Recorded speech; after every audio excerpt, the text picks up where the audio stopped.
Hi guys, welcome to our Wix Studio Editor series. If you want your elements to behave perfectly without constant manual adjustments, you're going to love Flexboxes. They are the ultimate tool for creating rows and columns that just work. Let's dive in. So to add a Flexbox, go to the plus button on the left, go to Layout Tools, then look for flex boxes and select which kind or which layout of flex box you'd like to add and simply drag and drop it to your page or to your desired section. You can also adjust it however you want to.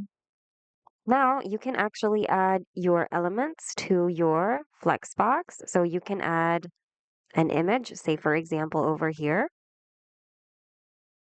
and you can also change its color to match your theme, and then add elements like texts. Once you drag your text elements or any element onto your Flexbox, they will automatically be attached to it. By the way, on the inspector panel here on the right, you can actually select even more layout or display type by clicking this drop down over here. You have options like to turn it into columns, rows, mosaic, bricks, slider, and slides. Apart from that, there are actually a lot more you can do here on the inspector panel, so you can just configure things here according to your needs and preferences. And there you have it. That's how you add a Flexbox.